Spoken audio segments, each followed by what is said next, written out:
지난 네이비썰에서 에식스급 항공모함에 대해서 알아보았다.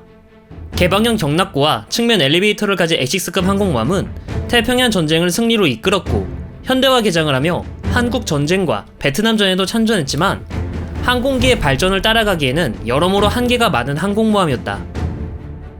때문에 미 해군은 발전하는 항공기에 맞춰 내열 처리는 물론 갑판을 더 튼튼하고 크게 만들 필요가 생겼다. 1947년 대서양, 미국의 한 항공모함에서 V2 로켓이 발사되었다. 로켓은 고열의 불꽃을 뿜으며 날아갔지만 불에 다 타버렸어야 할 갑판은 어째서인지 멀쩡했다. 이 항공모함은 에식스급 항공모함의 자매가 아니었다. 최초로 만들어진 미국의 장갑 항공모함, 바로 미드웨이급 항공모함이다.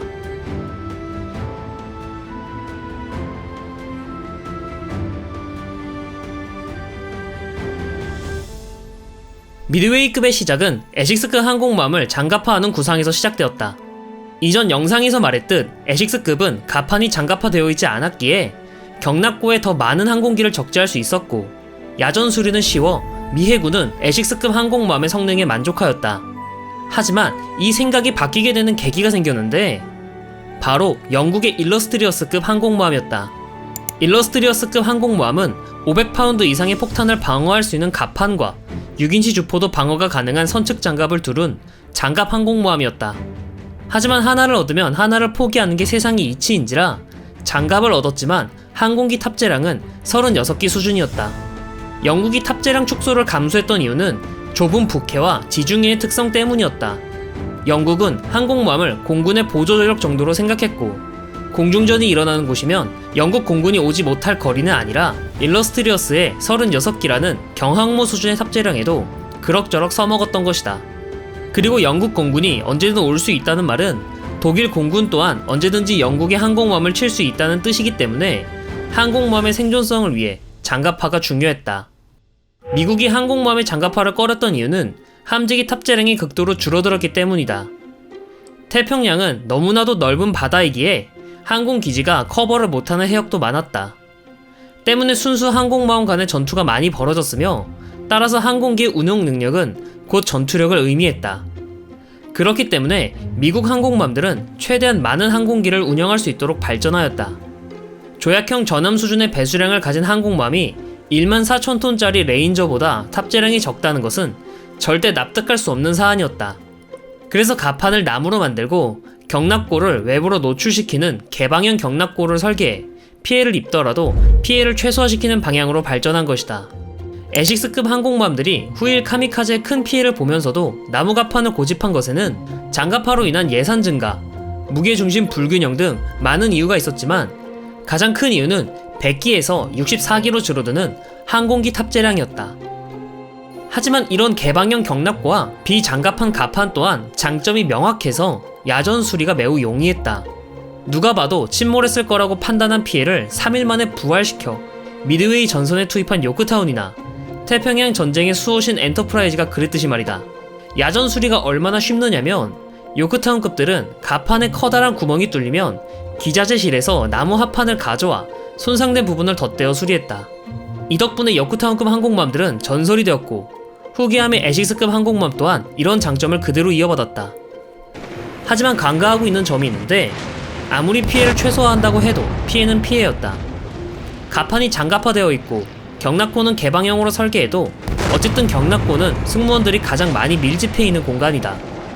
폭탄이 터지면 인명피해가 발생했고 그 경납고는 항공모함의 핵심 전력인 항공기가 적재되어 있으며 온갖 가연성 물질들이 즐비해 있는 장소다. 새어 들어온 단 한 발의 폭탄이 경납고에서 터진다면 함 내부가 불바다가 되는 것은 순식간이었다. 미드웨이 해전에서 항공모함 아카기가 베스트 대위가 맞춘 폭탄 한 발의 불덩이가 되어 침몰한 것처럼 말이다. 아카기의 사례는 일본군이 잘못해서 벌어진 것이 아니라 한창 항공기를 정비 중인 항공모함이라면 경납고가 폭발물 덩어리가 되는 것은 당연지사다. 물론 미국도 바보는 아니어서 경납고에도 얇은 격벽을 만들어 공습 시에 격벽을 닫아 피해를 최소화했고 소화 설비를 구비해 화재 발생 시 신속하게 화재를 진압할 수 있도록 하였다. 또한 함내 모든 승조원들에게 화재 진압 및 피해 복구, 대피 훈련을 시켜 인명피해를 최소화할 수 있도록 노력하였다.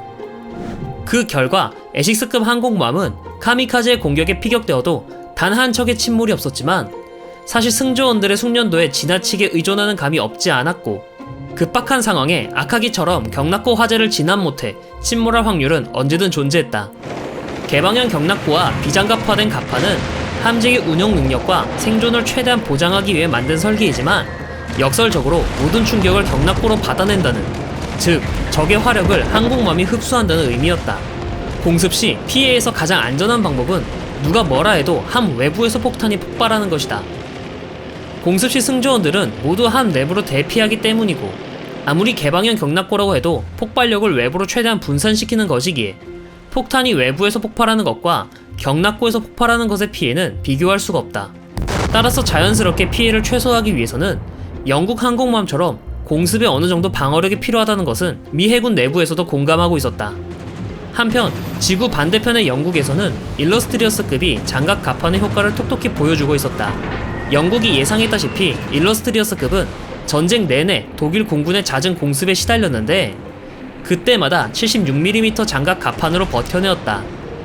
몰타 항공전 당시에 마던리인 일러스트리어스는 7발의 폭탄을 맞고도 견뎌내었으며 그중 갑판을 뚫고 경락고까지 도달한 것은 2200파운드 철갑 폭탄을 비롯해 단 3발뿐이었다. 이런 장갑을 두른 덕분에 일러스트리어스급 항공모함들은 전후까지 단 한 척도 침몰하지 않았다. 야전 수리는 다소 어렵지만 경납고와 함 내부를 충분히 보호할 수 있는 일러스트리어스급을 보고 장갑 갑판이 필요해진 미국은 단순히 에식스급의 장갑화 계획을 넘어 일러스트리어스급과 같은 항공모함을 요구하며 새로운 항공모함을 건조하기 시작한다. 그 결과로 만들어진 항공모함이 바로 미드웨이급 항공모함이다. 만재 배수량 6만 톤, 전장 295m, 전폭 37m, 최고 속도 33노트, 5인치 54구 경장 양용포 18문과 40mm 보포스 84문, 20mm 오리콘 56문을 갖춘 역대 최대 크기의 항공모함이 되었다. 미드웨이급 항공모함은 미국이 만든 최초의 장갑 항공모함이자 오로지 최고의 항공모함을 만들기 위해 건조된 항공모함이다. 1940년에 장갑 항모의 수요가 처음 제기되어 건조가 시작되기까지 3년이 걸렸고 전쟁이 진행되는 동안 건조 중인 미드웨이급은 전운을 받아들이며 그 설계가 끊임없이 개량되었다. 하지만 완공에 걸린 시간은 1년 5개월로 미드웨이가 얼마나 거대한 항공모함인지를 생각하면 건조는 매우 빠르게 척척 이루어진 것이다. 가격만 에시스급의 2배에 달했던 미드웨이급은 대전기 그리고 대전 후에 모든 타국 항공모함과 견주어도 타의 추종을 불허했다. 크기만큼이나 스케일이 거대한 장갑 항모답게 갑판 장갑은 일러스트리어스급의 76mm 갑판 장갑보다 두터운 89mm 장갑을 둘렀다. 선체 장갑 또한 주장갑대에 최대 193mm의 장갑을 둘러 순양 전함보다도 두터운 장갑을 가지게 되었다. 이렇게 두터운 장갑을 두르고도 6만 톤의 만재 배수량과 295m의 전장에서 나오는 항공기 수용량은 에식스급보다도 더 늘어 130기에 달했다. 장갑을 두르면 두른 만큼 항공기 수용량은 떨어지는데 더 크게 만들면 되지 않냐라는 마인드도 있었지만 미 해군이 항공모함을 운영해본 결과 항공 관제에도 한계가 있었고 그 한계는 대략 100기 이내라는 것을 깨달아 항공기 탑재량은 100기 내외로 유지하되 장갑을 더 둘러 방어력을 증가시켰다. 같은 장갑 항모인 일본이 야심차게 내놓은 배수량 37,000톤짜리 장갑 항모 다이오의 탑재량이 65기였으니 미드웨이 한 척이 이에 2배에 달하는 항공기를 운영할 수 있었던 것이다. 미드웨이급 항공모함의 특징은 장갑 항공모함이면서 동시에 개방형 경락고를 채택했다는 점이다. 다시 미드웨이급 항공모함의 설계에 영감을 준 일러스트리어스급 항공모함을 보자. 일러스트리어스급 항공모함은 선체 내부에 경락고 공간을 만들고 경락고를 좌우 격벽과 두터운 갑판이 덮는 방식이었다. 이런 설계를 밀폐형 경락고라고 하는데 상정한 범위 내에 폭탄이 낙하한다면 갑판 장갑이 방어를 해주지만 만약 규격 외에 폭탄이 낙하한다면 갑판을 관통하고 경락고에서 폭발하게 된다. 문제는 개방형 경락고는 외부와 개방되어 있기에 폭발력이 분산되지만 밀폐형 경락고는 마치 실내에서 폭발하는 수류탄처럼 폭발력이 내부를 돌고 돌아 큰 피해를 입게 된다. 이 점을 잘 알고 있던 미국은 갑판 장갑을 두텁게 까는 대신 경락고는 외부에 노출되게 만들었다. 이런 설계의 장점은 상정한 범위 내의 폭탄일 경우 갑판 장갑이 보호해주고 규격 외의 폭탄이 낙하해 갑판이 관통당했을 경우 외부로 폭발력을 빠르게 분산시켜 경납고 피해를 최소화시킬 수 있는 이중 안전장치를 한 셈이었다. 이런 특징을 가짐에도 바로 전함급인 에식스급에서 정립한 항공모함의 정석을 그대로 녹여냈다. 신속한 항공기 사출을 위해 갑판 전방에 위치한 2개의 캐터펄트, 와스프에서 시도해 에식스급에서 발전한 측면 엘리베이터를 그대로 계승하며 미국이 항공모함을 운영하며 겪은 경험들을 놓치지 않았다. 127mm 단장 포탑을 현측에 9문씩 총 18문이나 박아 넣었고 대공 레이더와 연동이 되어 빠르게 표적을 격추시킬 수 있었다. 사실상 여태까지 나온 항공모함 중 가장 높은 대공 교전 능력을 가진 것이다. 이게 어느 정도인지 감이 안 온다면 에식스급 항공모함을 보면 된다. 에식스급 항공모함 또한 127mm 대공포를 12문을 사용했었다. 하지만 수동식이었고 승무원들이 외부로 노출되어 있어 적 전투기가 기총소사를 한다면 사수들이 사망할 수 있었다. 배수량이 거의 모든 것을 결정하는 전함과는 달리 항공모함은 항공기 운영에 있어 길이도 배수량만큼이나 중요했다. 갑판과 경납고가 넓을수록 함재기 탑재량은 물론이고 이함과 착함 작업, 함재기 정비 작업 등 모든 것을 용이하게 만들었기에 길이는 중대사항이었다. 또한 더 강한 화력, 그리고 더 넓은 작전 반경을 위해 F4F 와일드캣, SBD 돈틀리스 같은 가벼운 항공기들에서 SB2C 헬다이버, AD1 스카이레이더와 같은 중량급 함재기들이 등장하게 되면서 레인저나 와스프 같은 작은 항공모함들은 F5U 콜세어, SB2C 헬다이버 같은 대형 해군 항공기들을 수용하지 못하고 기존에 사용하던 가벼운 함재기들밖에 쓸 수 없었다. 이는 요크타운급 정도 되는 정규 항공모함에도 슬슬 나타나기 시작한 문제였다. 그리고 결국 제트기의 시대가 도래하면서 요크타운급의 짧은 전장으로는 제트기의 빠른 속력과 긴 제동거리를 감당할 수 없었고 그렇기 때문에 엔터프라이즈마저도 얄짤없이 스크랩의 길을 걸을 수밖에 없었다. 하지만 래싱턴급, 에식스급 후기형의 270m보다도 긴 비행갑판을 가진 미드웨이는 제트기를 운용하기에는 더할 나위 없이 적합했다. 거기다 제트기는 프로펠러의 힘으로 움직이는 프롭기와 달리 직접적으로 후방에서 고열의 불꽃을 분사하므로 갑판의 장갑 처리가 필수적이었다. 만약 그런 게 없이 나무 갑판에서 그냥 제트기를 굴린다면 제트기가 뿜는 고열에 갑판이 뒤틀리고 균열이 생기며 제트기가 빠른 속도로 착함하며 갑판에 전달하는 충격을 견딜 수가 없었다. 비장갑 갑판을 고수한 에식스급도 결국 전후에 살아남기 위해서는 갑판을 장갑하는 운명을 피할 수 없었다. 그러나 처음부터 튼튼한 장갑 갑판을 가지고 태어난 미드웨이급은 따로 손을 대지 않아도 제트기의 운영에 최적이었던 것이다. 그렇기 때문에 미드웨이급 항공모함의 갑판에서 V2 로켓을 발사해도 멀쩡했던 거다. 내열 처리가 된 갑판은 고열의 불꽃을 충분히 견딜 수 있었기 때문이다. 이처럼 미드웨이급 항공모함은 전쟁이 끝난 직후에 건조된 마지막 대전형 항공모함이었으며 함재기 운용 능력이나 대공 교전 능력 등 모든 면에서 에식스급 항공모함을 능가한다고 평가를 받았다. 물론 미드웨이급 항공모함이 진수되었을 때는 이미 전쟁은 끝났지만 말이다. 하지만 조국은 아직도 미드웨이급 항공모함을 필요로 했다. 추축국이 사라지자 소련이 초강대국으로 급부상해 미국의 자리를 호시탐탐 노리는 것이었다. 냉전의 시작이었다. 미국과 같은 눈높이로 올라온 소련을 견제하기 위해 미국이 가진 가장 거대한 항공모함이었던 미드웨이는 쉴 수가 없었다. 미드웨이급은 최후의 레시프로 전투기인 FAF 베어캣을 잠깐 운영하다가 초기형 제트기인 F2H 벤시, F9F 펜서 등의 제트기들을 빠르게 탑재하며 제트 시대의 선구자가 되었다. 비슷한 시기 미드웨이는 제트기의 착함을 고심하던 영국에 의해 고무갑판이라는 기행종을 지난 뒤 나온 앵글드 덱, 경사갑판을 에식스급 엔티덤에서 실험하고 자신의 갑판에 빠르게 적용했다. 1955년에 취역한 포레스탈의 설계도 미드웨이급의 개장에 적극 반영되었는데 이때 원래 측면 엘리베이터와 더불어 후방의 엘리베이터까지 우현으로 빼내어 항공기 운영의 효율성을 늘렸다. 경사갑판으로 늘어난 갑판 부분에도 캐터펄트를 하나 증설해 항공기 회전율을 높인 것은 덤이다. 여기에 에식스급과 마찬가지로 선수의 개방된 공간을 갑판과 매끄럽게 이어 밀폐하는 허리케인 보호를 채택해 함수 부분의 침수를 막았다. 이 SCB-110이라 불리는 개장 공사를 통해 미드웨이는 F9F 펜서 같은 아음속 제트기에서 마하 1을 넘는 FA 뉴 크루세이더 전투기까지 운영할 수 있게 되었다. 하지만 항공기의 발전은 상상하는 것 이상으로 빨랐다. 기존 제트기들을 뛰어넘는 성능의 F4 팬텀의 등장으로 기존 개장도 부족했다. 1966년 미국은 SCB-101-66 개장 공사를 추가 실시했다. 경사갑판을 더 크게 연장했으며 모든 엘리베이터가 완전히 측면으로 빠지게 되었다.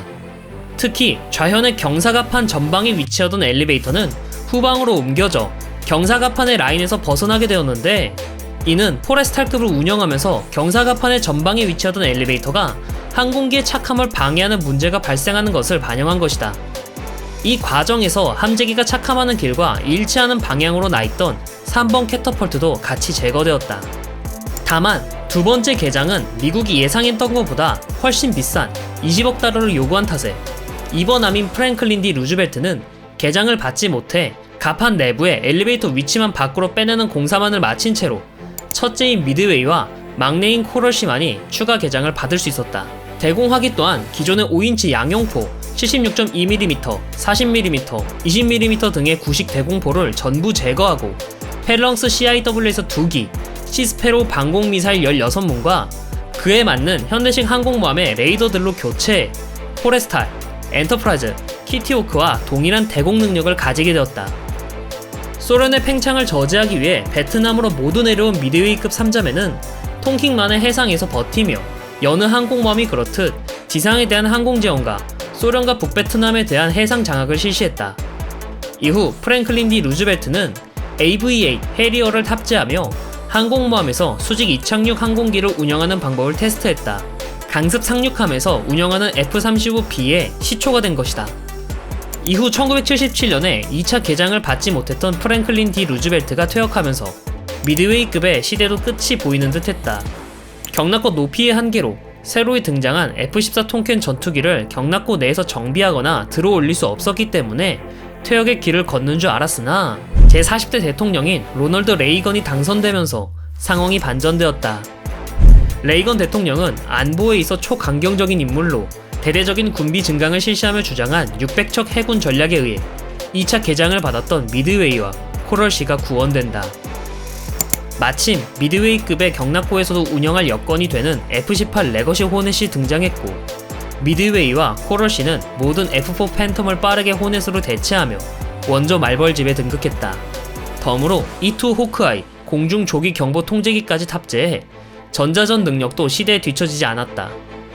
이때 미드웨이는 경납고 장갑을 완전히 제거하고 경납고의 부피를 외부로 늘렸는데, 그 탓에 안정성이 저하되어 풍랑을 만나면 함체가 심하게 둠칫둠칫거리는 모습 때문에 로큰롤 항모라는 별명을 얻으며 슬슬 한계를 드러낸다.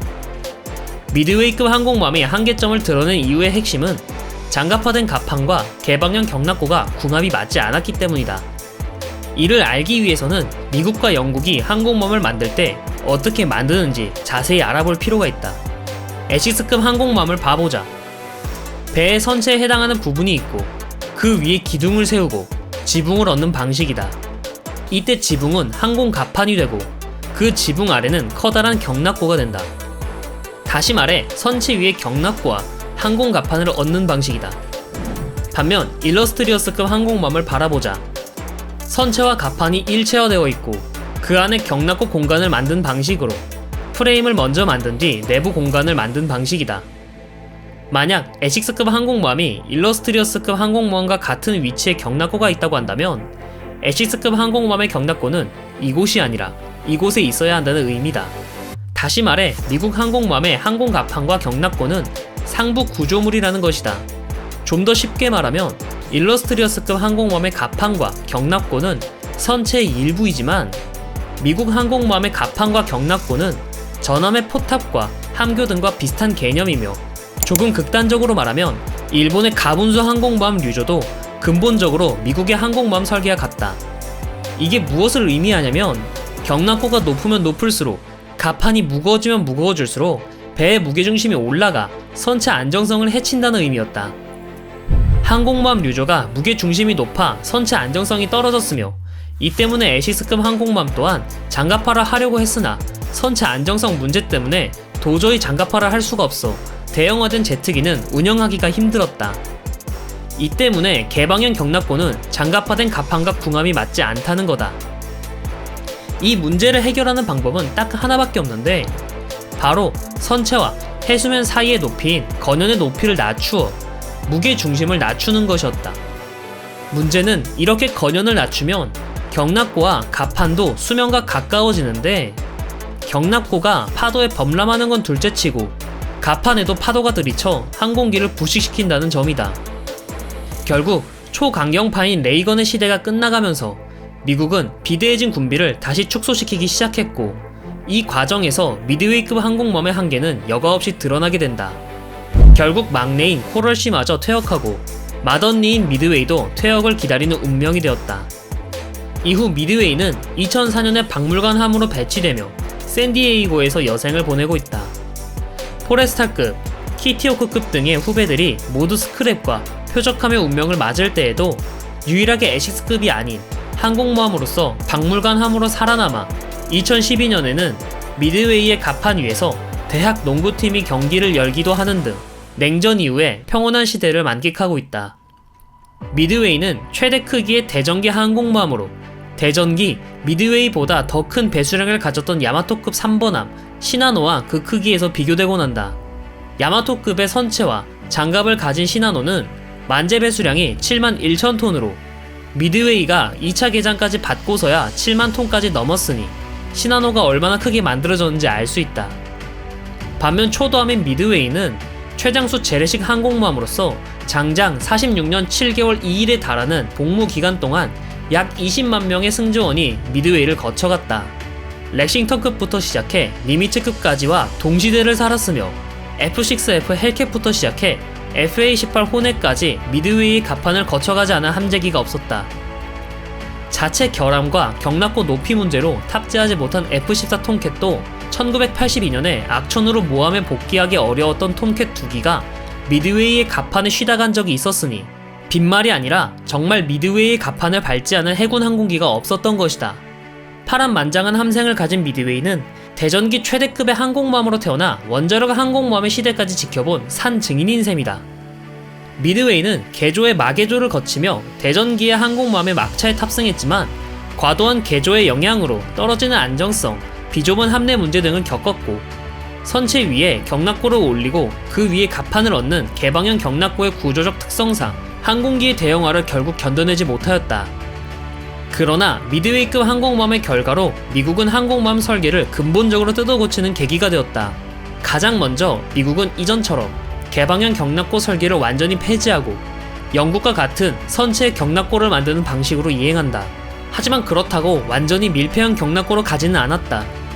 선체 내에 경납고를 품되 측면 엘리베이터의 통로를 거대하게 만들어 외부로 노출시켜 유사시 포갑을 빠르게 분산시킬 수 있도록 설계했다. 밀폐형 경납고의 설계를 수용하되 개방형 경납고의 장점은 계승하는 선진적인 설계인 것이다. 그리고 이런 설계 방식으로 최초로 진수된 항공모함이 포레스타급 항공모함이다. 하지만 포레스타급 항공모함은 엄밀히 말하면 최초는 아니었다. 그 직전에 태어나지 못한 비운의 항공모함이 있었으니 그것이 바로 유나이티드 스테이츠이다.